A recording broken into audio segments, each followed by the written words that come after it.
YCP ఓట్లను చోరీ చేసి గెలుస్తోందని ప్రియాంక గాంధీ ఆరోపించారు. కర్ణాటక, మహారాష్ట్ర, హర్యానా, బీహార్లో ఇదే జరిగిందని, ఓటుకు 10,000 ఇస్తున్న ఎన్నికల సంఘం పట్టించుకోవడం లేదన్నారు.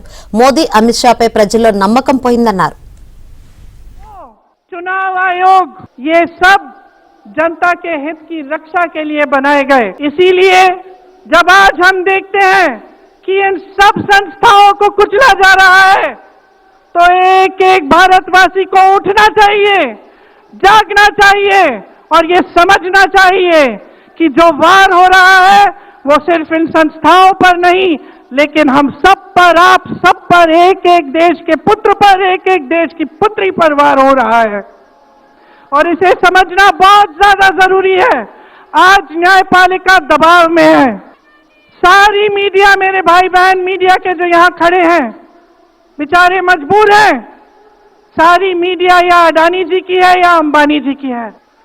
आज परिस्थितियां ये है कि पिछले आम चुनाव में मुख्यमंत्रियों को जेल में डाला गया, कांग्रेस पार्टी का बैंक अकाउंट बंद कर दिया गया, भ्रष्टाचार के नाम पे तरह तरह के इल्जाम लगाए गए जिसका कोई प्रमाण नहीं है।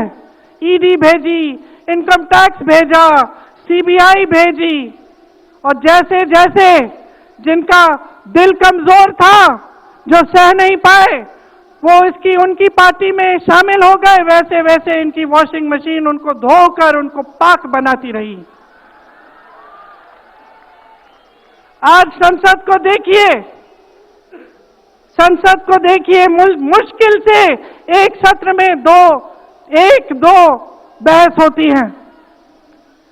और जब हमने कहा, राहुल जी ने मुद्दा उठाया, खड़गे जी ने मुद्दा उठाया कि हमें बहस करनी है चुनाव पे, एसआईआर पे, जिस तरह से वोट चोरी हो रही है उस पे, तो घबरा गए, मानी नहीं बात।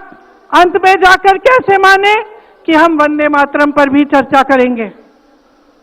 तो हम संसद में ये बहस करते रहे कि राष्ट्रगीत किसका है, राष्ट्रगीत कैसे बना, राष्ट्रगीत क्यों बना, और जो बड़ी बड़ी समस्याएं हैं जिससे आप जूझ रहे हो, बेरोजगारी, महंगाई, पेपर लीक, उसके बारे में चर्चा करने की हिम्मत नहीं है। हिम्मत क्यों नहीं है?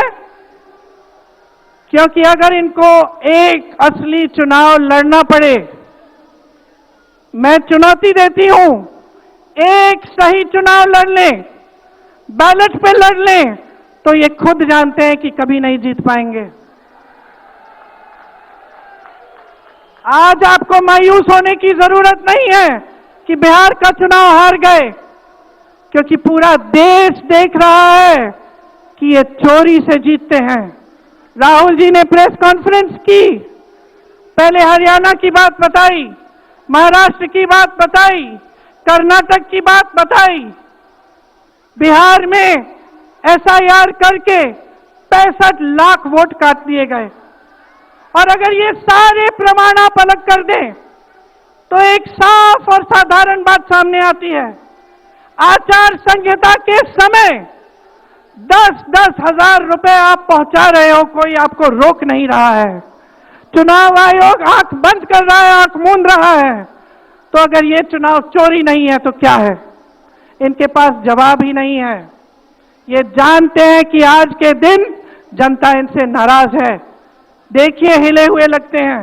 संसद में मैं देखती हूं, आत्मविश्वास घट गया है, आंखों में आंख मिलाकर नहीं देख पाते, सामने से गुजरते हैं तो यूं आंख झुका देते हैं। आत्मविश्वास कम हो गया है, घट गया है, अपने आप में विश्वास घट गया है, क्योंकि जनता का विश्वास भाजपा से, इनकी सरकार से, प्रधानमंत्री मोदी जी से, अमित शाह जी से सबसे